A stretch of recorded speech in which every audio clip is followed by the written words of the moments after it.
মা, ও মা, আমি একটু বাহিরে খেলতে যাই গো। সারাদিন আমাকে বসে বসে বাসায় ভালোই লাগে না। বাহিরে যাবি তো যা, কিন্তু একটা কথা মনে রাখিস, তাড়াতাড়ি খেলে বাসায় ফিরে আসবি কিন্তু। আর শোন, একদমই কিন্তু দুষ্টুমি করবি না, কেমন? এরপর টুটুল বাহিরে চলে যায় আর বাহিরে গিয়ে এক ডাল থেকে অন্য ডালে মনের আনন্দে উড়ে বেড়াতে থাকে আর খেলতে থাকে।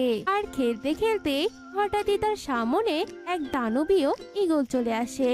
ঈগলকে দেখে তো টুটুল ভীষণ ভয় পেয়ে যায়। এই, কে তুমি? আর তুমি এখানে এসেছো কেন? এক্ষুনি এখান থেকে চলে যাও বলছি। দেখতে পাচ্ছিস না আমি কে? আমি হলাম দানবীয় ঈগল, আর আমি তো এখানে এসেছি তোকে খাওয়ার জন্য। কারণ আমার পেটে যে বড্ড ক্ষুধা, আমার তো রক্ত মাংস খাওয়া দরকার। আর আমি তো তোকে না খেয়ে এখান থেকে যাব না, তাই অযথা আমাকে আর যেতে বলিস না। ঈগলের এসব কথা শুনে টুটুল বেশ ভয় পেয়ে যায়, আর তখনই ঈগল টুটুলকে ধরে ফেলে। দয়া করে তুমি আমাকে ছেড়ে দাও, আমার বড্ড ভয় করছে। আমি আমার মায়ের কাছে যাব, আমি আমার দিদির কাছে যাব, দয়া করে আমাকে খেও না। এসব কথা বলে টুটুল কাঁদতে শুরু করে দেয়। দানবীয় ঈগল টুটুলের কোনো কথা না শুনে টুটুলকে খাওয়া শুরু করে দেয়। এদিকে টুটুল অনেক সময় বাসায় না ফেরার জন্য টুনি আর টুনটুন টুটুলকে খুঁজতে বের হয়। আর অবশেষে টুনি আর টুনটুন সেই দানবীয় ঈগলের সামনে চলে আসে। আর সেখানে এসে টুনি তার সন্তানের দেহের অংশবিশেষ দেখে কান্নায় ভেঙে পড়ে। হে কি, এটা তুমি কি করলে? আমার ছানাকে তুমি খেয়ে ফেললে? শয়তান ঈগল, একটা মায়ের কোল খালি করার আগে তুমি একবারও ভাবলে না? অযথা এত কান্না করিস না তো। আর এত কান্না করে চোখের জল শুকিয়ে কোনো লাভ হবে না। এখানে তো তোর আরো একটা ছানা দেখছি। কিছুদিন পর এসে তোর এই ছানাটাকেও আমি খেয়ে ফেলবো। তখন তো তোকে আবার চোখের জল ফেলতে হবে, আর তার জন্য কিছু চোখের জল বাঁচিয়ে রাখ। এসব তুমি কি বলছো? তুমি আবার আমার ছানাকে খেয়ে ফেলবে নাকি? তুমি এসব করতে পারো না। তোমার এসব জুলুম ঈশ্বর একদমই সহ্য করবে না। তুই আমাকে ভয় দেখাচ্ছিস? আহা হা হা, তোর মতো ছোট পাখির ছানাকে খেয়ে আমি আমার ক্ষুধা মিটাই। অযথা চোখের জল না ফেলে তোর এই ছানাকে বেশি বেশি খাইয়ে একটু মোটা তাজা কর, তাতে আমার খাওয়ার সুবিধা হবে।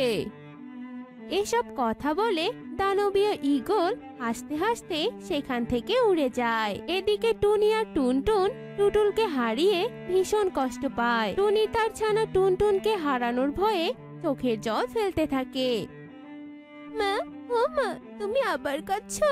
আমি তোমাকে কতবার বলেছি তুমি আর কাঁদবে না। ওই শয়তান ঈগল আমার বোনকে খেয়ে ফেলেছে। তো কি হয়েছে মা? ও আমাকে আর খেতে পারবে না। তুমি কেঁদো না মা। না রে মা, আমার ভয় যে কিছুতেই কমছে না। আমি আমার চোখের সামনে আমার ছানার রক্ত মাংস মাখা দেহ দেখেছি। ওই শয়তান ঈগল আমার চোখের সামনে আমার একটা ছানা খেয়ে ফেলেছে। হয়তো কদিন পরও এসে আবার আমার সামনে ওকেও খেয়ে ফেলবে রে মা।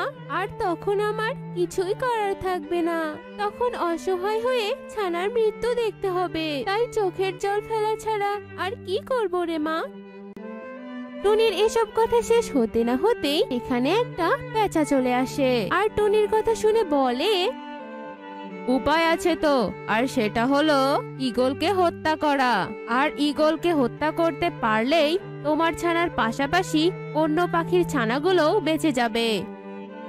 কে তুমি? আর তুমি কোথা থেকে এলে? আর এই ঈগলকে হত্যা করার উপায় বা কি করে পেলে? আর ওই ঈগলকে হত্যা করার উপায় কি বলো আমাকে।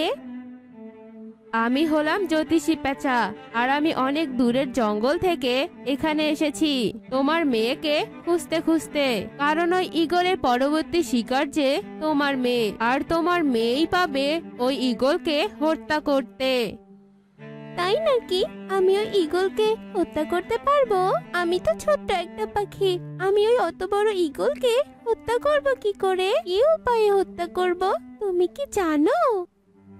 হ্যাঁ জানি তো, তবে শোনো, এখান থেকে অনেকটা দূরে এক পাহাড়ের চূড়ায় এক বড় কচু গাছ আছে, আর ওই কচু গাছে একটা আনারস ধরা আছে। আর ওই আনারস নিয়ে এসে আনারসের জুস বানাতে হবে। আর সেই আনারসের জুস ঈগলকে খাওয়াতে পারলেই ওই ঈগল মারা যাবে। আর আমি তোমাকে অনুরোধ করছি, যে করেই হোক ওই আনারসের জুস ঈগলকে খাওয়াতেই হবে, নয়তো শয়তান ঈগল যে এই বনে সব পাখির ছানাকে খেয়ে ফেলবে। আর এর আগেও ওই ঈগল বনের অনেক পাখির ছানাকে খেয়ে ফেলেছে।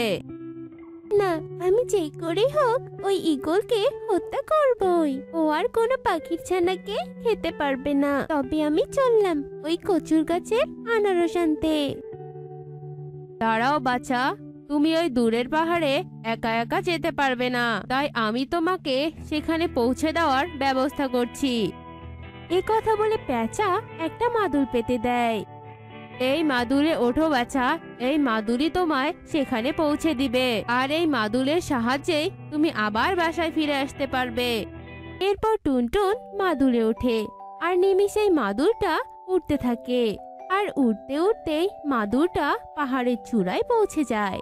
ও মা, সত্যি তো এখানে কচু গাছে আনারস ধরা। কি অবাক কাণ্ড! কচু গাছে আনারস ধরেছে। না না, আর এভাবে কথা বললে চলবে না। আমি বরং আনারসটা নিয়ে বাসায় ফিরে যাই।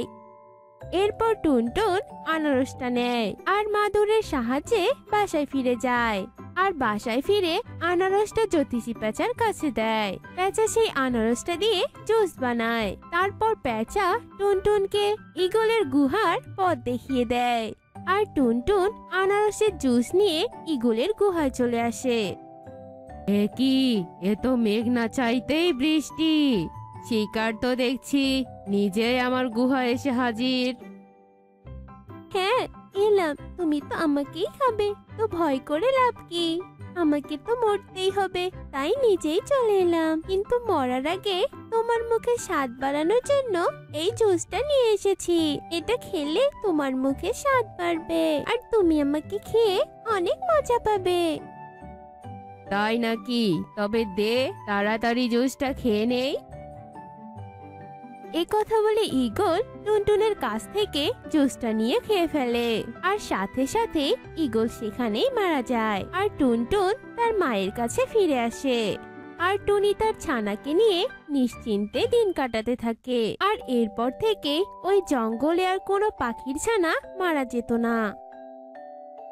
তো বন্ধুরা, আজকে আমাদের গল্পটি তোমাদের কাছে কেমন লেগেছে তা কমেন্টে জানাতে ভুলো না কিন্তু।